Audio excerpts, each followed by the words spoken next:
Hollis, and I'm the Assistant Director of Talks here at Sixth&i. Whether you're here with us in person or watching virtually from home, thank you so much for being with us tonight and for your support of a nonprofit. For anyone who's here for the first time, Sixth&i is a center for arts, entertainment, ideas, and Jewish life, and by attending our programs, you help fuel our mission to inspire more meaningful and fulfilling lives. We're excited to welcome B. Dylan Hollis back to Sixth&i tonight. He was here 2 years ago for his debut cookbook, Baking Yesteryear, which went on to be a #1 New York Times bestseller.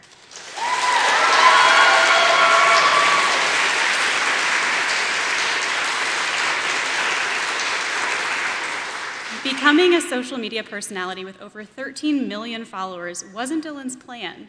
He's a jazz musician by training with a passion for big band jazz from the 40s and 50s. His fascination with mid-20th century American culture is at the heart of his adventures in baking. In 2020, Dylan channeled his quarantine boredom into filming an investigation of an old cookbook he had collected from an estate sale. New to baking, he baked his way through vintage 20th century cookbooks, and the baking time travel videos he posted on TikTok quickly caught on. Since he was last on our stage, Dylan has continued to task himself with baking and tasting unusual recipes from bygone years. Tonight, we're here to celebrate his new cross-country inspired cookbook, Baking Across America, a vintage recipe road trip. From the coffee-crazed creations of the Pacific Northwest to the larger-than-life sheet cakes of Texas, the book includes 100 uniquely American recipes that showcase how sweet our country can be. Dylan's retro recipes span the decades from the 1900s to the 2000s and feature famous and forgotten desserts from every state. Tonight, B. Dylan Hollis will be in conversation with Emily Heil, a reporter covering national food news and trends for the Washington Post. Her coverage has spanned everything from how TikTok has changed the way we cook to which fast food chain makes the best chicken fingers. And we're grateful to have her with us. Later in the program, we'd love to hear your questions, and you'll be invited to line up at the standing microphones in either aisle. Thank you all again, both here and at home, for joining us. And please give B. Dylan Hollis and Emily Heil a warm welcome to Sixth&i.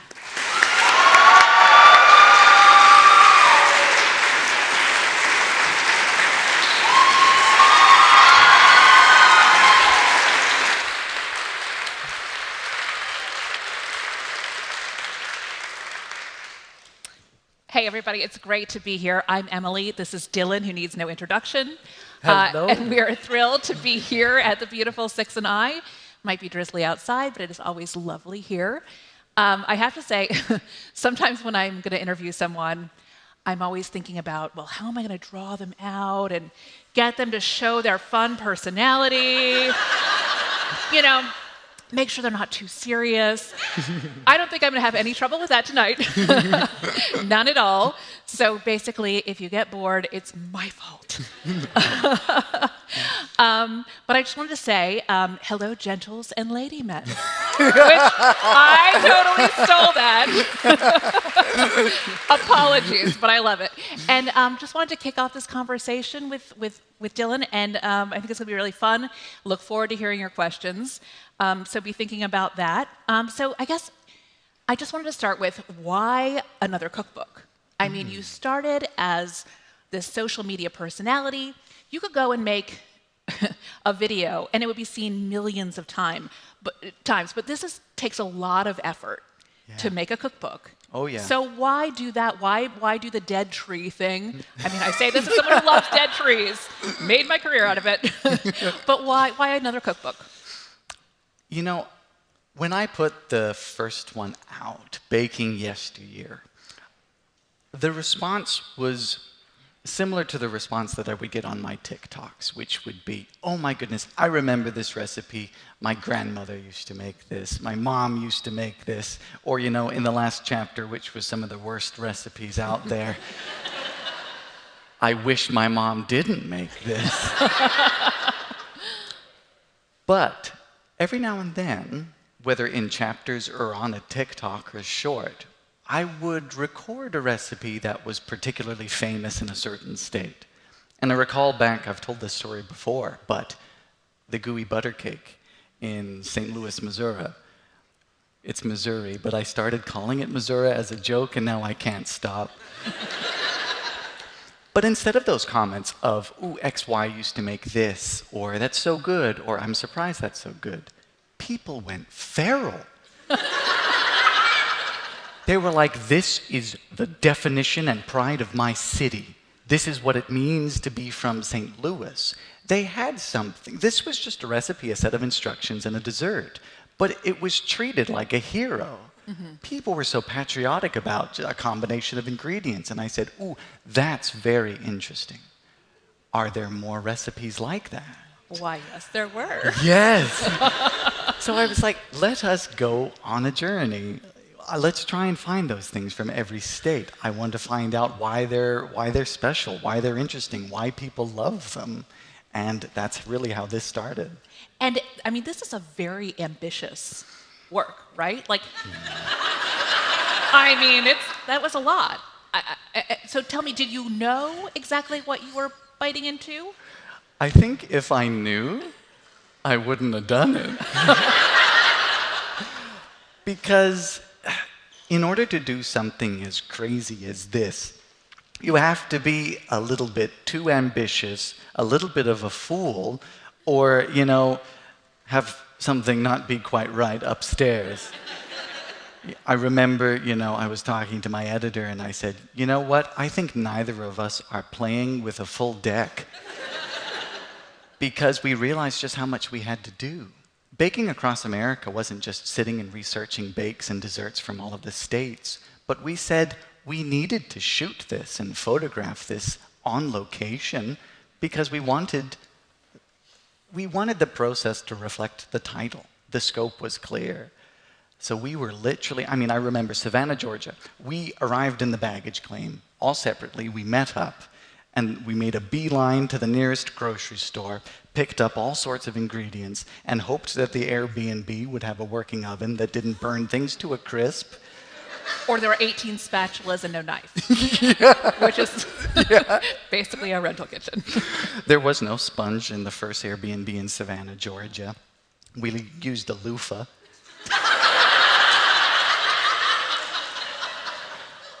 I did put it back. Smells so good. But it was fulfilling in such a way because there was a separate challenge there. We're used to, in food cookbooks and books of cookery, as you know, you've got a studio, you've got food stylists, you've got extra takes. When my Boston cream pie is falling apart on the streets of Boston and people are looking at me sideways, we don't have that much time. And there were some downsides to that. Some things are a bit nitty-gritty, but it felt really real. And it really embodied what I love about the United States, which is the wild, the wacky, and the wonderful. And give us a blooper reel. Did you ever drop that Boston cream pie, or did you ever I want the blooper reel? Anything? Yeah, so the red velvet cake on the cover of this book, I have a great photo of our great photographer, Mackenzie Smith, who took the photos all throughout this journey of her stood there with her camera, head down in shame, and 2 pieces of red velvet over top on the floor. But yes, there were some instances where we had the last slice of Kool-Aid pie in Omaha, Nebraska, and it fell on the sidewalk, and we picked it up and said, yeah. As the kids say, it'll buff out. The 5-second rule, right? Sure. Plenty of bloopers. Talking about the gooey butter cake, we had to bake that ahead of time. I think we were in Omaha. We were driving down through Topeka and then into Kansas City. But we baked it in an oven, an old school electric oven with 2 elements. And old school electric ovens sometimes bake from the top and the bottom, which isn't really what baked goods and recipes are used to. I was amazed that I fully burnt something to a solid brick in 7 minutes and 20 seconds. Plenty of bloopers in there. So, I think a lot of people here probably know a lot about you. They might know that you are from Bermuda, that you grew up there, yeah. And then came to the to the States for college, and I wondered, where did this interest and clearly affection for America come from? And clearly it was enough of a labor of love that you really went for it. Yeah. Where was that kind of born in you? Bermuda, if any of you know, is a very small country. It's a mile wide. It's 21 miles long. If you make a stink on one end, everyone else in the other end knows about it. And there's this old cliche of when you're dating, you need to make sure you're not related. All that to say, it's a bit limiting. It's a great place to vacation and a great place to visit, but when no matter where you are on the island, you can see the ocean. It's a bit scary. It's deep and dark and scary out there. Whereas in the United States, the idea that even here, from Washington, D.C., you can get in the car, pick any direction don't go into the ocean, but if you go west, you can drive for 2-3 hours, be in a completely different biome, completely different environment. You can apply to a job, you can live there in an instant. That's so cool. And with variety and vista comes variety and palette. So on one end, just the vastness and the love of the interstates really inspired me. But also, I loved music. I loved jazz, and I studied jazz. And this is where it all started, that genre. And I really wanted to learn jazz, so I applied. I ended up in Wyoming because I wanted a real American experience.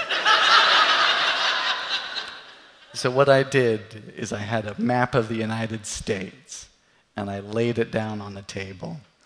And I said, all right, Mom, I'm going to point to the area with the least amount of text. And it was right in the middle of nowhere, and we traveled there in the dead of winter, and I got accepted. Plus, it's very useful because I'm from Bermuda, which is known as the Triangle, and as many people know, Wyoming doesn't exist. I've never been. So, Bermuda, Wyoming, so this must mean I have to retire in Timbuktu. And we'll never hear from him again. Yeah. So how did you go about thinking about this project? And we were just talking backstage about how we love these regional differences, that in so many ways American culture has become homogenized. You can buy the same thing all across the country. You can get things shipped in. But embracing the little weird things that make each state its own, each region its own, sometimes it's not even ingredients, because some of these ingredients are not seasonal. Yeah. We're talking about Jell-O and yes. weird things like that. But they're very specific to the place. Mm-hmm. What does that mean to you to kind of keep that feeling alive of specific recipes belonging to specific places? It's so important because you think of these regional specifics, and it embodies what it means to many people. The definition of home. You think of, for example, in the UK, in England, you've got towns that are very close to each other, but they all have very different accents, and you hear that, and you're like, "Ooh, he's from where I was, born, where I grew up." And so, when you're out in California, say, and you're from, I don't know, in the middle of Ohio, and someone brings Buckeyes on a tray, you say, here's a piece of my home in a foreign land. And immediately you get excited about that. And with too much, homogeneity, will these things get lost? I don't know. People seem to really love, one, Buckeyes, and two, sweet desserts. So exploring that, while it's still big and you can still find these differences, is important to me. I'm thinking back to a story for a recipe for vanilla wafers in North Little Rock, Arkansas, where there was a vanilla wafer company, and everyone loved these vanilla wafers because they weren't the same vanilla wafer brand. And that company shut down, and people were so devastated. And that's like, banana pudding is never going to be the same thing for these folks. Oh well. But I wanted to recreate that, but that's an example of when things could be lost. But like Jell-O will endure once we're all gone. So I think that will continue. You know, you'll find gelatin. When we've passed, gelatin will be the high society. So how did you go about picking the recipes for each state? I mean, surely there were some states where maybe there were competing recipes. How did you narrow that down? And also, were there recipes where you felt like two states were warring over it? Like, whose was it and who had the right version of it? Yeah. Picking the recipes really revolved around some of the easy ones. You think of, Massachusetts, you think of Boston. We mentioned Boston cream pie. You think of Florida. What do you think of? Alligators? Key lime pie. So, these things are easy. But then, when you go more into the Midwest, what I started doing is I had previously laid out my community cookbooks by year, sort of 1900s, 1920s, the Great Depression and its horrors. And I laid them out instead by state. And I would go through them and I would say, okay, from these community cookbooks published in St. Louis, Missouri, they're really obsessed with X, Y, and Z. And that was confirmed in cookbooks later in the year. So I started there, and then of course the internet is such a vast array of knowledge. And you cannot rely on it, but you can use it to bolster your assumptions and your findings. That's how we started there. But warring recipes, yes. If you talk about, sort of in the North Dakota and South Dakota, they've got kuchen, which is, pronunciations vary, but it's a very interesting cake that's not a cake, it's a pie. But East Coast, who owns the whoopie pie? Mm-hmm. There's many claims to it.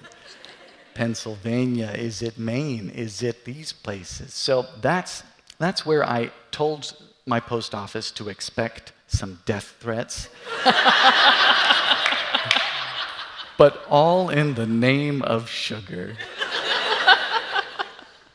And okay, I hate to ask this, but because you ask someone, you can't pick your favorite kid, but everyone has their favorite kid, right? So which is your favorite recipe? My favorite recipe in baking across America.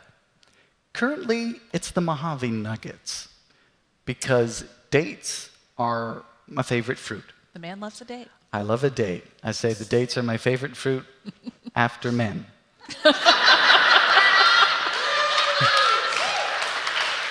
So he loves dates, then he loves dates. Yeah. I use that one a lot. But they're a confection. I love California and I love the deserts of California. And the dates sort of proliferation down there was purely artificial.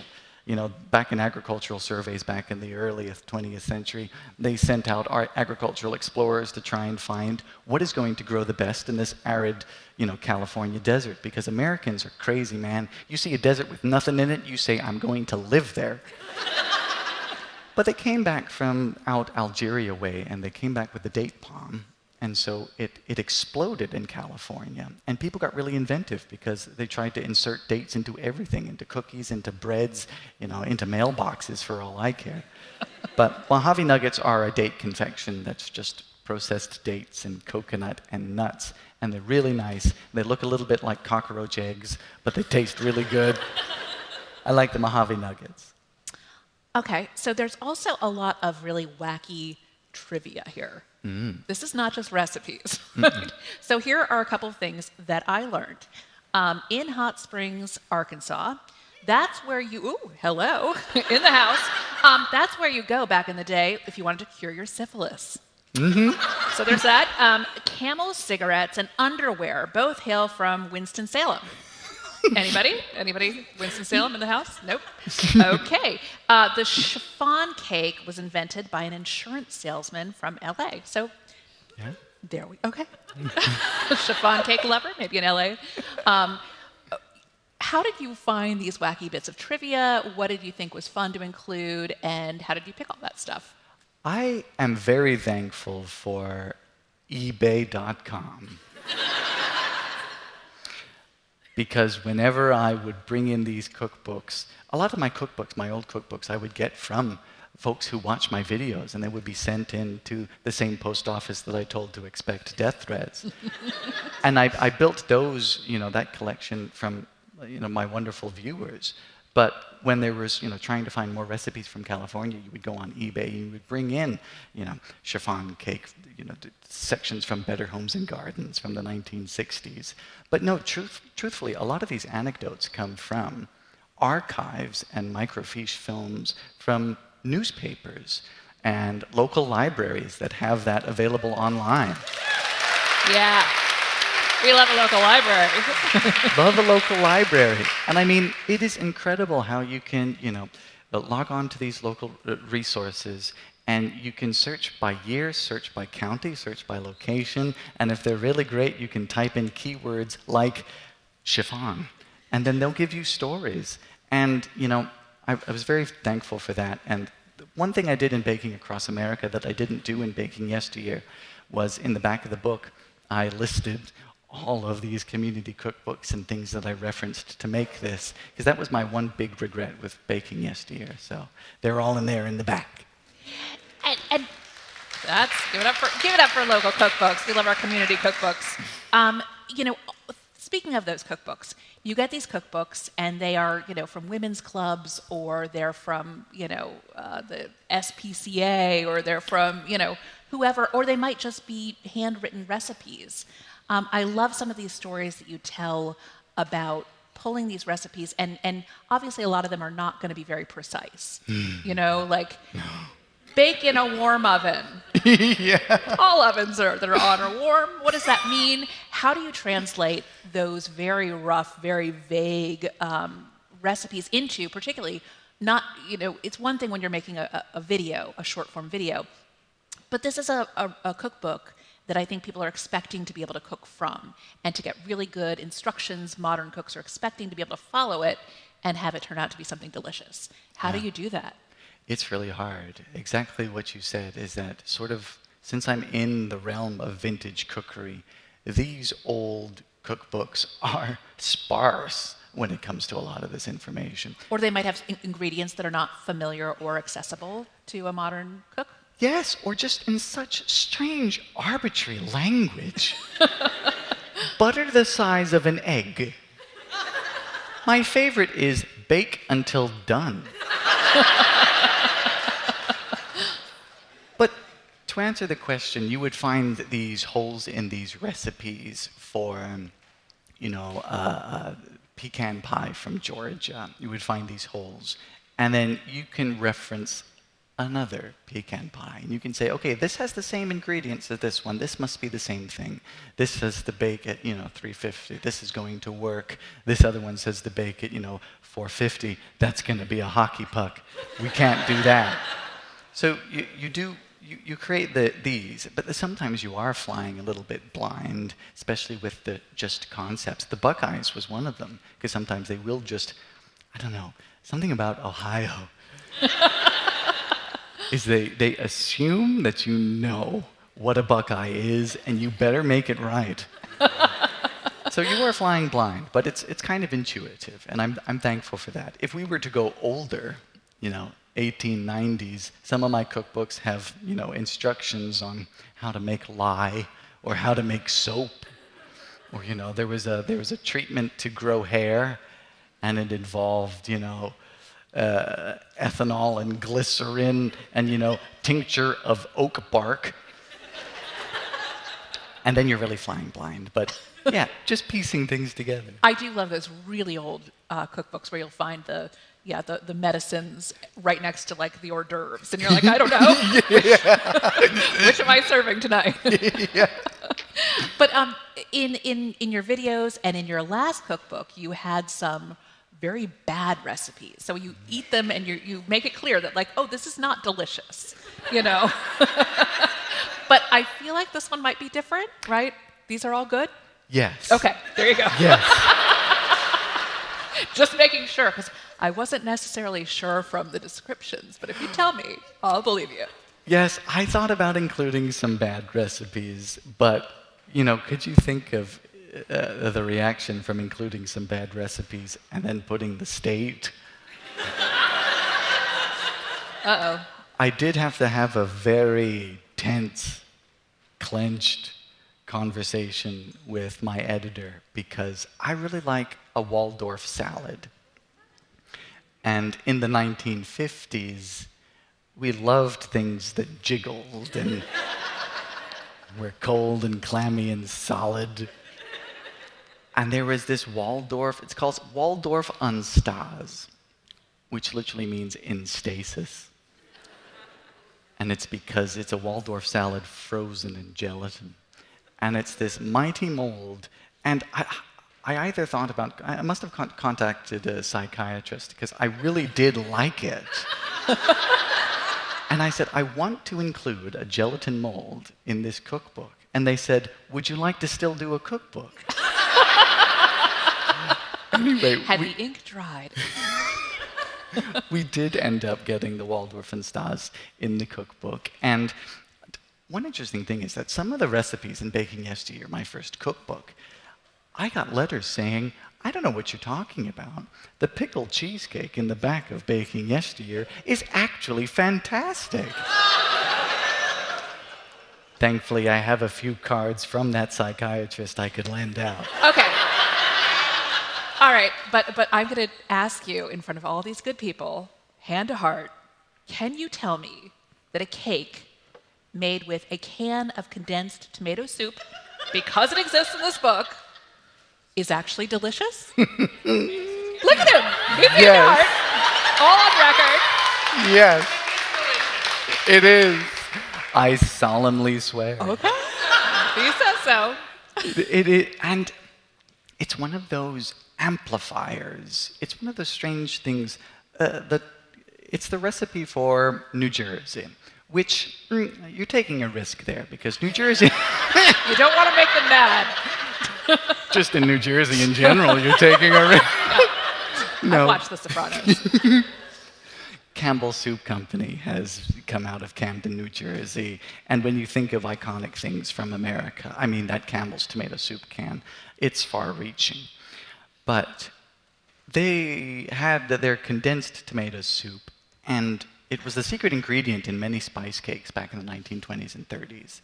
And it had this interesting effect of, you can't taste the tomato once it's baked. And you say, why is that? You come across these amplifiers in baking, like lemon. You'll find lemon, as you know, in some recipes that have nothing to do with lemon as a primary flavor, but they just seem to make the other ingredients taste better. And tomato and chocolate, it's really, really good. Not to mention, it's a cake that has that gloss that brownies have that I find really, really... Ooh. So yeah, it's called the Black Magic Tomato Cake. It is.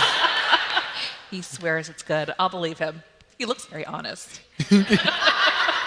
But okay, so that brings us to, since we're here in Washington, tell us about the Washington, D.C. recipe that you picked. I'm very curious. It's a Watergate cake, which I actually had not heard about. Oh. And I've lived in D.C. for 25 years. I have relatives that are been in this area for a really long time, and I had not heard of it. So I did a little reading, and it's a thing. You're right. Tell us about that cake and the mystery around it. Mystery is one word for it. It's absurd. And it's in Washington, D.C., I think it's not unusual to expect that you haven't heard of it, considering a lot of the recipes for Watergate cake, they called the icing the cover-up icing. Because it covered up all the nuts in the cake. But for some reason, and this is why, short answer, I don't know the answer, but that's why it's so great. Yeah. Why would you name a cake that's colored pistachio green? Why would you name it after a disgraced president? I mean, it's fantastic because I just envision, I get dreams, I have problems, of Richard Nixon. We all do. I have dreams of Richard Nixon sitting there looking at the dessert menu in a restaurant with his wife, and he just sees his own name for a cake. And he says, well, what is going on? But no, during the Watergate scandal, pistachio pudding was just coming out. And you can see from these newspaper archives, the whole DC area, what do you call it here? It's not the tri-state area, the DMV? The DMV, yeah. The DMV is where I go to get my license renewed. But no, in this area, there was a shortage. People were, to use the word again, feral for pistachio pudding. And everyone was putting it in cakes. Now, the simple answer is people have been using pudding mixes to flavor cakes because it's, cost effective. It has added ingredients like nuts, which were seen as, really nice. It colored it, and it stabilized the cake, really. But they just decided to name it after Richard Nixon because it was the problem du jour. I think of it like, here's a story. There's someone in Laramie, Wyoming, where I live, that really hates the potholes. And they decide to fill the potholes with soil and plant a wonderful little flower in there as a sort of like, please fix this pothole. I'm planting gardens in the holes in the road. Or the British equivalent of how I view the Watergate cake is when you see an upturned car after an automobile accident and the bloke shouts, "You can't park there." You've got a really messed up situation, and people see that and they say, you know what, it's funny, I'm gonna make fun of it, because that's sometimes what you need to do in serious messed up situations, and I can serve it for dessert. I have to say, my favorite theory about this, this conspiracy theory that about the Watergate cake was that Democrats came up with it, the name, because they wanted to make sure that the Watergate scandal, a Republican scandal, was so fixed in the popular culture of America that it would outlive and that people would always remember it. So I just love that because I read that as a theory of how it came to be. And I love that, like, oh, brand new information. This is awesome. That it feels very current. Like, that's always been the thing, right? We're always into conspiracy theories. We're always into, partisan politics. So I love that recipe as sort of a weird little, great example of recipes and how they're specific to a moment or specific to a town and how they catch on. And no one can quite... And also how the origins of a lot of recipes are very unclear. Yes. And people have theories. And it's wild because this theory is now making me ask myself, am I a sheep?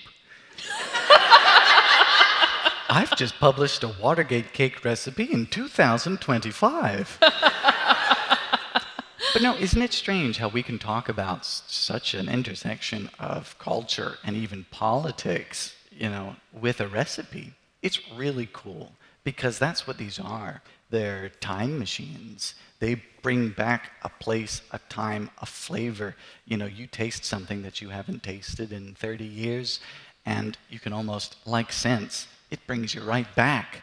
I remember that. And to think it was concocted, that adds another layer. It is DC. We have our ways. No, and what you just said, I'm so fascinated by.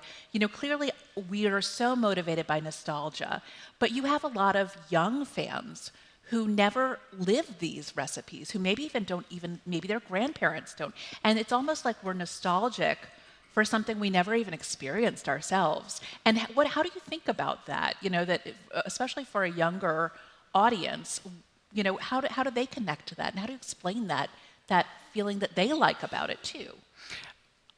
I'm up many a night, honestly, thinking of this. Because I experienced it very recently when I made, for the first time, a tater tot casserole. Okay, Minnesota. Tater tot hot dish, someone yelled. Because I made this, and I'm from a completely different country. I had never had it before, and all of a sudden I said, I remember this. I was feeling nostalgic for something that I had never had. And that immediately made me think, as I've thought before, is a recipe really just a set of instructions for recreating an ingredient? And because so many people seem to be connecting with this, I would argue no, there's more magic to it. I was having this conversation yesterday as it pertained to music, whereas you have a piece of sheet music from, Johann Sebastian Bach, and here is something written centuries ago, but it's a set of instructions for recreation, and you can put that up on your piano, your harpsichord if you're fancy, and you can play it and you can experience something exactly how it was heard back in the day. And so, are you connecting? I'm going to start talking crystals and moon phases in a second. So I'm not going to go there, but it just highlights the deeper mystery to this. So that's one side. The other side is that currently in modernity, we spend a lot of time on the internet. I like general assumptions. Some of you might not, but boy, very recently are we just assaulted with so much information. Such widespread dissemination of everything from, A to Z. Z. And it gets a bit overwhelming. And there's a reason, for example, I think people are turning again to film cameras. I think there's reason why people are trying to bake things that have survived the test of time, because maybe they've survived the test of time for good reason. Maybe they should have stayed 6 feet under. We don't know. And that comes to the last sort of idea, which was because there were no safeguards in place for the wacky cookbook committee in 1969, Omaha, Nebraska, they were able to publish something like a Yum Yum salad. And they're not going to find that in, Southern living these days. So that's a genuine connection to absurdity. So there's interest because it's like you're exploring something that's been well established, and you can talk about it to your grandmothers. So there's something new, and you get it new 2 ways, from how you discover it and from an actual account.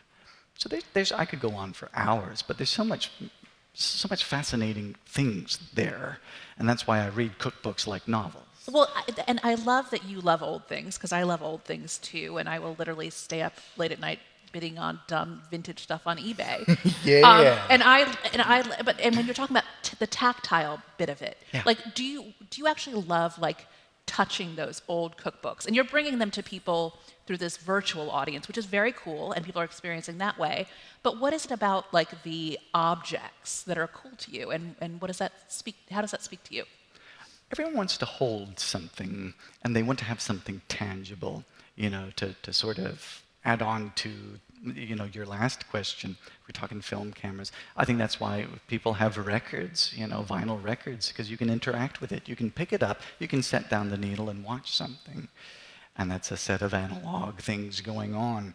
And with a cookbook, the fun things about the community cookbooks is they all had little doodles on the front.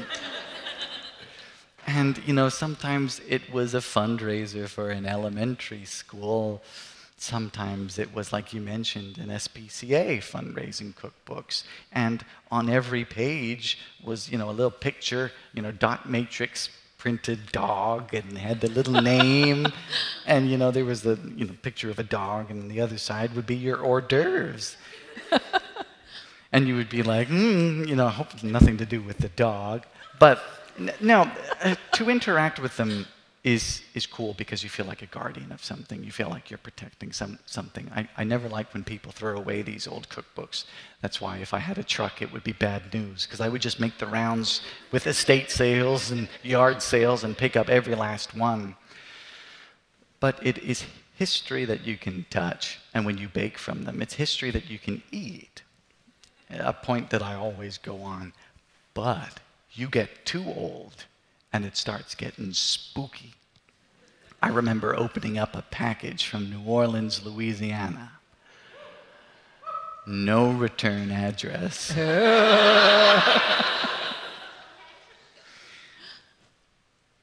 And it was wrapped in just brown paper and string. This is no joke. And I open it up, and it's just a pile of cookbooks but there was one at the very bottom wrapped in black cardboard paper. Ooh. Anyway, I opened it up and I dropped it. And after the plume of dust had settled, it was a first edition 1900 Picayune Creole cookbook. And it is an incredible cookbook. It's fantastic. A lot of people will tell you the first edition was 1901. It's not. It's 1900. But after I dropped it, I think I must have disrespected it. Oh, the cookbook was talking to you? Because I sent my Cadillac on the front of this book to the repair shop. My Lincoln Continental blew a starter. And the modern car that I drive, because the rest of them don't have seat belts, I got a blown tire. So you have to be careful with the old tones. There was a ghost of a mechanic in there, I think, that was getting revenge. You have to be careful with the really old ones. I love those stories because I feel that. You feel that. You feel like someone is talking to you. Sometimes there are notes in the margin, which I love, of an old cookbook. Somebody telling you, whether it's your mom or your grandmom, like, oh, substitute this for this, or Aunt Gladys used to do this. Yeah. You feel like you're in conversation. In conversation or witnessing a feud. Yeah, there is that. When there's a big rubbish, on there. And some of these are great because they have 42 recipes for, chicken salad. Oh, and there was dispute over which was best. So they were just like, well, let's include them all because we can't, no one's going to settle that debate in the ladies' club. And then you might find correspondence to, like, how did they get the first recipe for the chicken salad or that. It's really fun. Like you say, you can interact with it, and you like the little smudges, you like the little marks of red, and you hope it's not blood. And and that's why people like books too, I feel, just in general. And tell me, one thing I wanted to ask you about in Baking Across America, there are poems for each region. Yes. So he's a multi-hyphenate, folks. I mean, he is no longer content to be social media, superstar / cookbook author / now you're a poet. I'm trying. Look, I'm getting up there in age. I can't. You got to make something of yourself. I can't be yelling at my phone camera forever,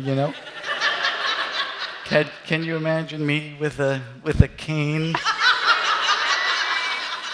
and yelling, "Eggy"?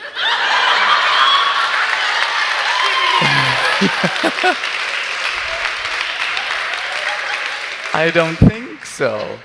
So yeah, I tried my hand at some poetry. Uh-huh. I don't know if it's any good, but like I say, my post office is ready. Who writes hate mail about poetry? Ooh. Oh, I think you'd have to be a pretty sad person to do that. Any English majors in here? And this is sort of a random question. In the acknowledgments of this book, you thanked your tinnitus. Yeah. Which I found fascinating, that you thanked it for some creative spark. That was so interesting to me. What was that about? It was,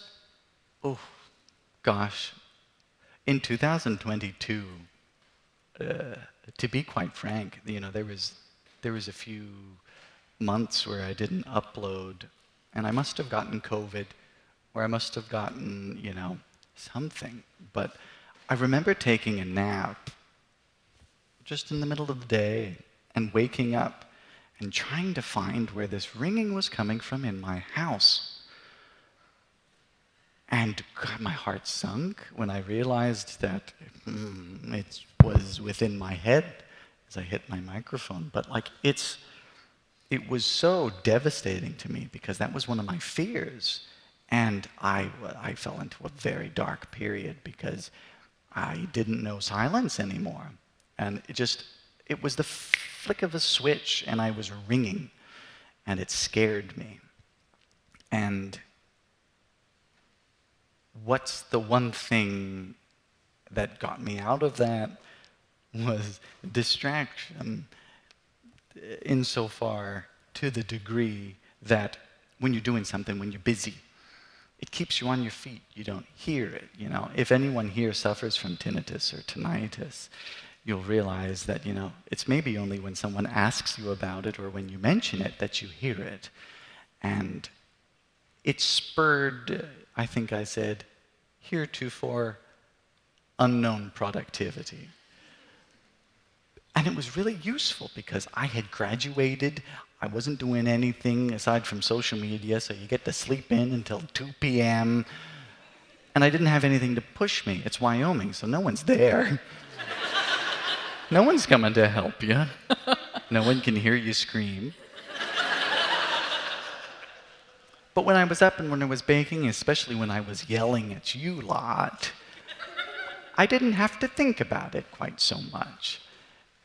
And also, I think everyone has and will have one significant, sometimes many significant hardships. And it offers the ability for reformation a little bit. You get to really realize your strengths. So I do thank tinnitus because it got me out of a slump, and I learned that fear is a very powerful motivator. That's a really great reframing of that. I like that. And I think that's something we can all think about. Yeah. Yeah. Right? Okay, I'm going to ask one last question. It's probably not a fair one, but I'm going to ask it anyway. And if you guys wanted to, we'll be taking questions from these mics here. So if folks want to line right up, queue right up, and ask your questions. But my question is, and I hate asking this because you're right in the middle of this wonderful tour for this great book, but do you know what is next for you? Or even if it's not a project, what are you thinking about? What's motivating you right now? Do I know what's next for me after this? After this. And maybe that's enough. Well, it begs the question, why did I go all out for this one? I was thinking about this the other day, and I said, if you do another cookbook, what is it going to be on? And I was also thinking, I've been doing these videos for 5 years, and it's the same shtick. I yell at you and I say, from 19... And it's 60 seconds, and you all know what eggy sounds like, and I'm so thankful that you keep watching, but I'm like, why do you keep watching? I would like to begin sort of, maybe once and again poking my head out of the kitchen, maybe filming my cars some more. I have an entire degree in music that is just lamenting. But in the short term, to answer your question, there are plenty of recipes that are going to inspire me and remind people of yore and scare people. So I would like to continue to ride the wave because, I don't know, there's a lot of negativity out there. And Jell-O aside, old recipes are fun discourse. So I'm going to keep doing them in the period until I get some terrible illness. I like that we can fight about Jell-O, and kind of like a release valve. So that what we really want to fight about is other stuff that really matters. But let's just fight about Jell-O and get it out of our systems. It's the fall guy. Exactly. Blame Jell-O. Okay, let's answer this question right here. Okay, is this on? Yeah. Yeah. Hi. Thank you for the talk. Jazz album when? But just a quick comment and a question. Comment, in Japanese mythology, items gain sentience after 100 years. So I think you just really ticked off that cookbook.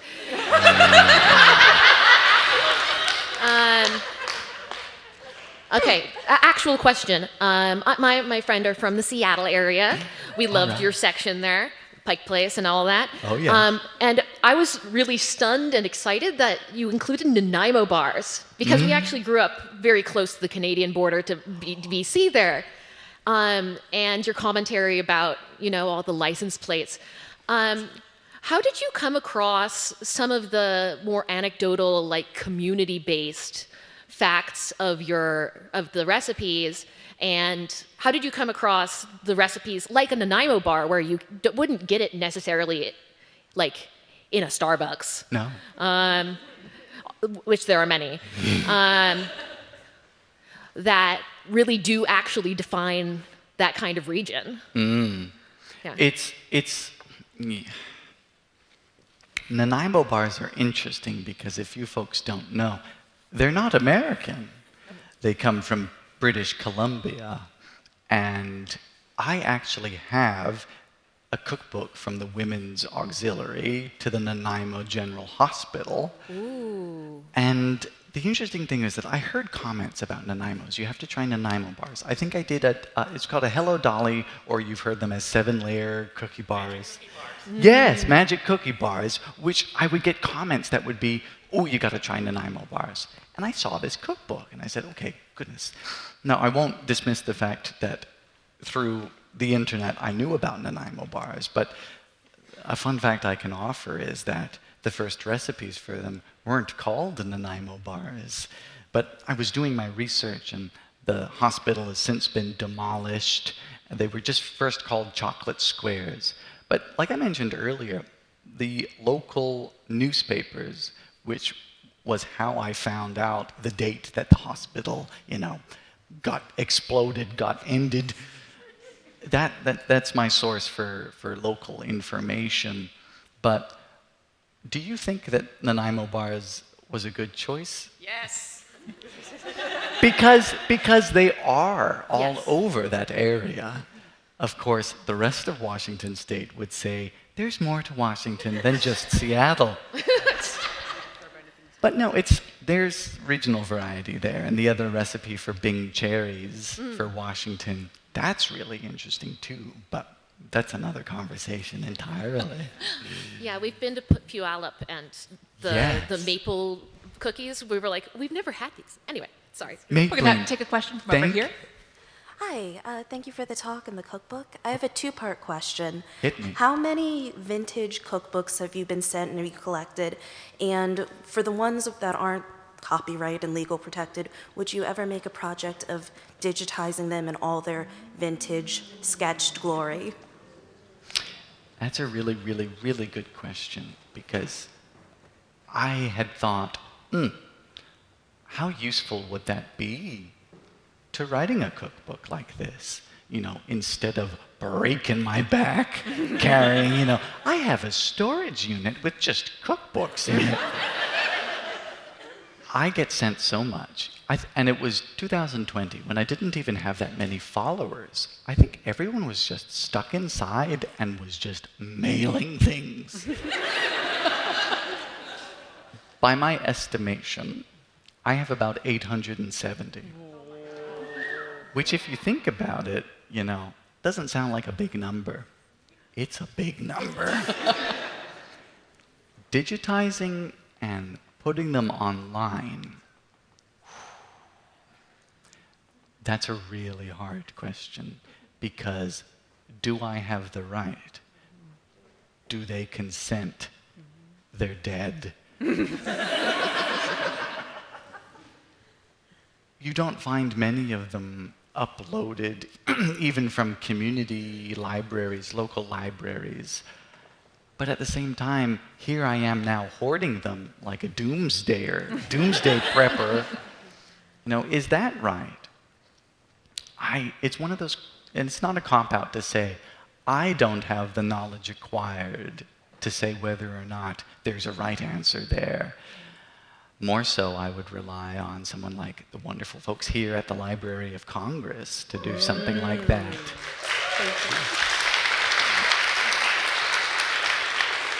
I'm going to do, let's see, a virtual audience question. And I'm going to do, let's see, Tom from Alexandria, Virginia. Ooh. Hi, Tom.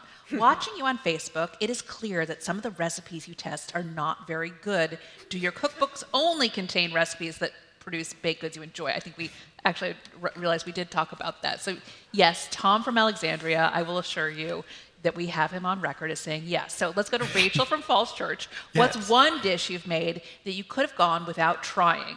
And what's one dish you've made that you wouldn't hesitate to make again if someone asked you? That's a great question. Thank you for watching.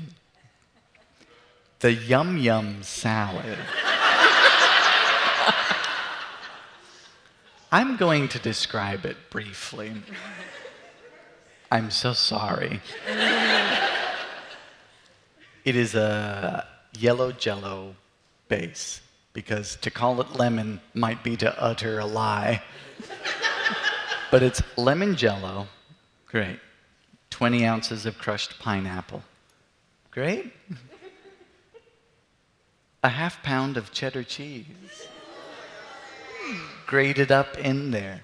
And here's the crazy thing that I've been trying to ask people because it's haunting me.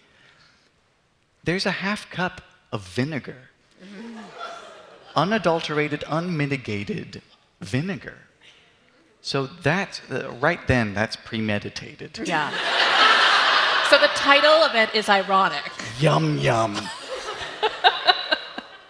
And then, then you fold in some whipped cream so it's creamy battery acid. And then they have the gall to say, your choice, olives or pickles? But that's the Yum Yum salad. That's one thing that I could do without making. But truthfully, the reason I did it was because the name gave me hope. And I realized that there are people out there who don't want the best for you. I could have done without trying the Yum Yum salad. The recipe that I make over and over is one of the meme recipes that you wouldn't think you would come across a meme recipe from the 1950s. And I didn't put it in any cookbooks because I think if someone saw that in the store as they were browsing, they would have doubts as to my mental constitution. But it was a recipe called the pinto bean cake. I've made it many times because when you're providing something for a group of folks at a dinner party, you never know who's gluten-free, you never know who's intolerant to this. And the pinto bean cake is a gluten-free recipe made of cans of pinto beans, whole bunch of peanuts, honey, and it's bound with a whole bunch of eggs. So it looks like refried beans, and you're like, and you bake it, and it turns into this wonderful cake.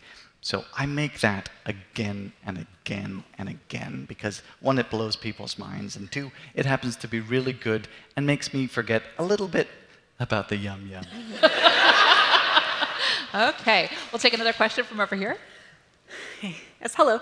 I love how you mentioned earlier about the tangibility and the nostalgia of recipes, which I find with my own grandmother's cooking collection, and through her things, I can take my 2-year-old daughter and we can make something that her great-great-great-grandmother once baked, and yeah. I love that. So thinking of that and hearing you talking about nostalgia like that, what is one of your favorite family recipes that have, sort of traveled down in your family?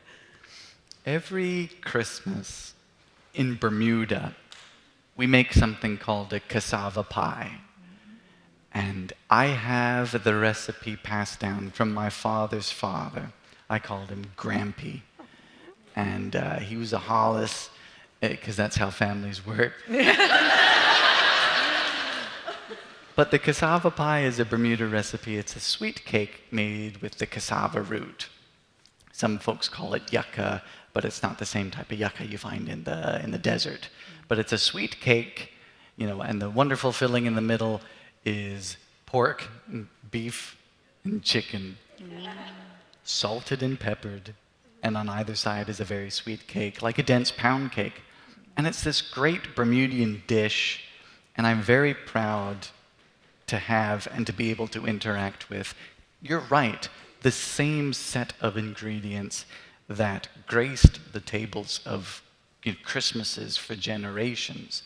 I am so thankful to have that. You don't look at the caloric content, or else it spoils it a little bit. But as I've always said, calories don't count on Christmas. Exactly. Thank you so much. From over here. Hi. So you mentioned a lot of community cookbooks. I was wondering if you also have a collection or interested in doing like local diner type food or like trying to replicate something from like the automat? Ooh. Now there's a fun little bit of cookery. Automats and these, for you folks who don't, and correct me if I'm wrong, automats are these restaurants where you walk in and there's just like a row of safety deposit boxes. And you open them up and there's food in there and they got little lights in there and it's a bit dystopian, but you get to pick and choose. And there's some really good food come from diners and these automats. There aren't many of them anymore. They're like the death of the soda fountain. But the funny thing about the proprietors of restaurants and diners, specifically on the East Coast, like the recipes to Coca-Cola, these folks defend what makes their best pies with such a staunch sort of resolve that I would be afraid to even ask. Now, of course, if they're defunct, can you still do sort of like a road trip vibe like Guy Fieri and feature these things? Yeah, but also, I don't know. I don't think I'm the right person for that because, I don't know, there's a sacred nature to them, I feel. And while I can recreate community cookbook recipes, I can still say, I fudged it up. I did this wrong. You know, to say that this diner that maybe a teenage couple proposed to each other at back in the day, to say that their lemon meringue pie was trash.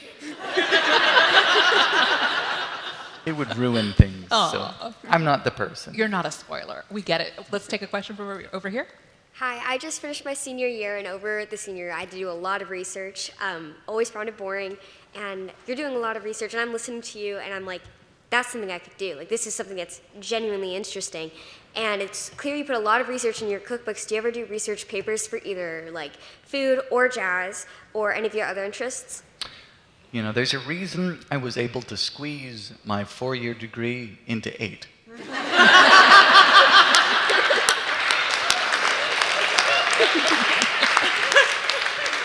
I'm not very good at that. When it comes to writing essays and stuff, I feel like I have to be super, super, super interested in that which I do, and I have so much joy and fulfillment from this that no. But you are correct, that is certainly something you can do. I have a friend of mine who's gone into sort of library sciences, and these sort of researching and archival work is really fulfilling, I hear. But no, I personally don't write any other of those things. I wish I had the Constitution. We'll take a question from over here. Well, first, I keep watching because you always bring a smile to my face, even when I've had a rough day. And my question is, what is Frank up to while you're on the road?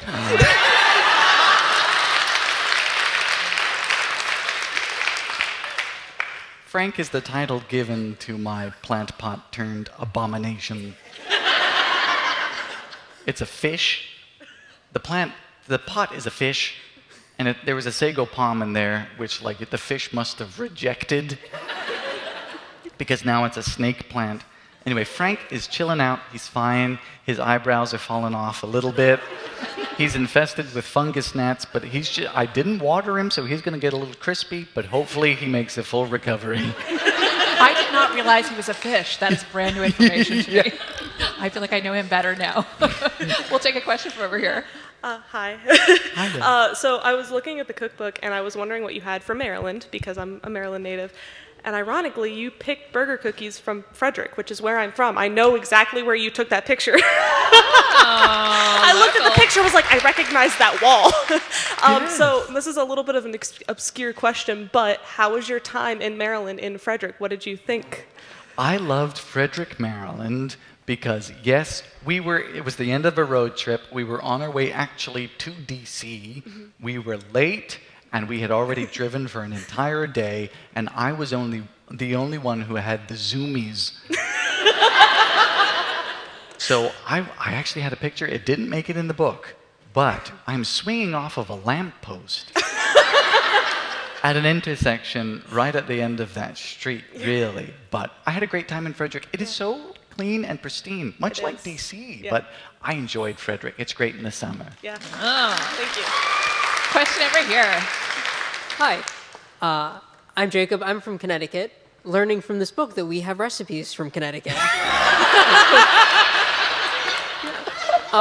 But something that, yeah, I know. Don't ask me what we call ourselves. We still debate it. But my question is, as somebody who is also interested in kind of old recipes from what I would call the atomic era of America, I really like cocktails, specifically tiki and like rum cocktails. Ooh. And as somebody who is from Bermuda, I imagine that there is a cross-section between the interests there.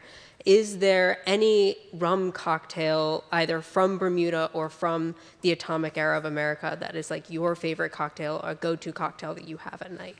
You know, this is an area I wish I were more well-versed in, because that's what it sounds like when I have too much to drink.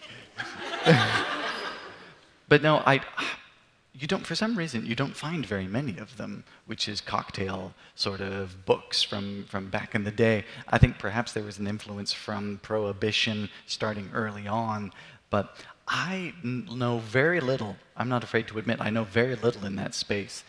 Any of the Bermuda cookbooks that you'll find, that are spiral bound from way back in the day, they will have some fun. I highly recommend Rum Swizzle. You say, Dylan, which cookbook? Well, over the history, there's only about 3. But Bermuda home-style cookbooks, I highly recommend them, but I wish I knew more on Tiki and Atomic Age. That sounds really cool. I have a book recommendation for you that I can tell you Hit later. me real quick. It is, oh God, now you put me on the spot. Let me look up the name of it and I will get back to you. But I have one. All right, see ya. Yeah, Okay, see I'm ya going up to here. take one question from another one from our virtual audience. And this is an interesting one. Howard from Cleveland, Ohio wants to know, how did you find the courage to try your first cake made from things like potatoes and ketchup? Was it courage or was it boredom?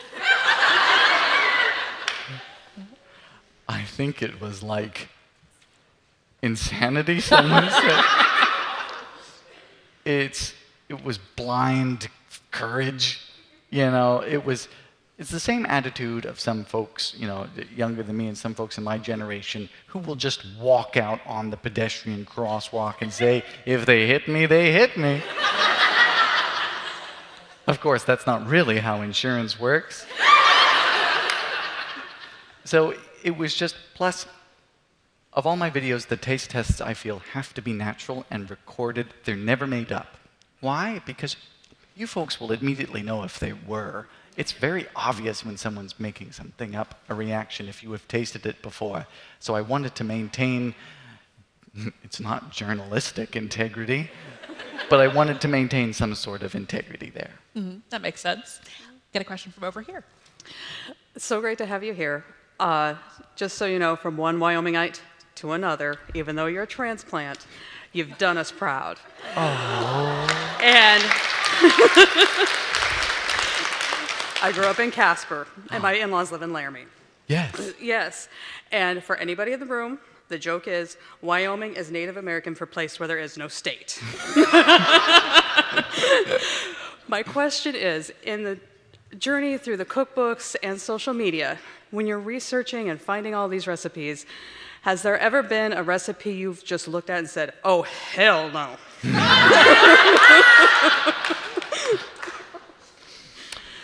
Yes. There is a recipe for muffins, I want to say around 1972, and they were called Mega Yellow. And they had cornmeal and flour and eggs and the things you would expect, and 2 boxes of dry Kraft mac and cheese mix. What? And for some reason, I just got such a visceral reaction. Now, I've had pork cakes and I've had, jellied meatloaf, but the idea of like a Department of Transportation, road safety, yellow muffin really put me off. I don't want a gooey, high visibility muffin. So yes, the mega yellow. Also, what a name. You'd find that on like washer fluid. Yeah, I just did. Wow. Yeah. Things that you have not made that look so bad, even you wouldn't make them. That's something. We'll take a question from over here. I'm going to ask a question 2 different ways, answer whichever side you want. Domestic cooking and baking is often seen as and culturally as a woman's thing to do or a girl's thing to do. So have you gotten negative pushback being a man doing it, or have you heard positive feedback from young men who are like, yes, I can finally cook, there's somebody else out there like me? It's a very good question. I will state for the record that I believe it to be true because it is. As a man, I have a lot of privilege on the internet, and I do not get much backlash at all. It's a privileged position to be able to present this without any sort of judgment in that area. I wouldn't be a very good-looking lady either. But I have gotten inspiration, particularly from the generation younger than me, which is like, yeah, I've taken an interest in baking because of you, and that really warms me. However, I tell them, out of all the people to take interest in, and the comments will be on the video for Yum Yum Salad or something. And of course, then they'll say, I'm baking for my family this Christmas, and I say, pick the right recipe. So yeah. But I think that goes to the idea that sometimes when we're watching you, we don't necessarily want to make exactly what you're making. I think just the idea and the spirit of it can be inspiring, right? Fun in the kitchen. Fun in the kitchen. We all like that. How about that? We have time for 2 more questions, one from each microphone. Okay. We'll go here first. Hi, my name is Ren. I have more of a sort of just kind of silly question. What is your favorite catchphrase that you use when you're baking? Because you have so many options. I do. I do love it, of course, but I don't say moo juice. I don't love moo juice as much because there's a subsection of people who seem to think I say moon juice. So it's a bit large to squeeze. But there's that. I really like synonym. Same. Because, like my pronunciation of Missouri, it started as a joke, and now I can't say synonym. Exactly! Whenever... Synonym! Now I can't say cinnamon correctly. I sometimes mix them up when I'm doing it in class. I say synonym, and then sometimes I'll say synonym. Because I watch your videos all the time. Yeah, I love that. How about one last question from over here? Okay, Dylan. Yeah. Hi. Hi. You always make me smile when Mom is putting in my infusion sets because I'm a type 1 diabetic. And did you ever have any intrusive thoughts? With some of these recipes, I'll spare your ears the urge to say things uncouth. Sometimes the descriptors that would best fit something are explicit. So I get those types of intrusive thoughts. But then again, I mentioned Richard Nixon enters my mind far too often. So I do get some. And then I always get, intrusive thoughts as to whether or not, I've done a recipe proud. There's worry about this cookbook, which is new. Did I do states justice? Did I do this correctly? Is Ohio going to come after me? So yes, I do. Well, that is reassuring because I feel like we maybe do a little bit. But thank you guys so much. This was so fun. Thanks for joining us, and congrats.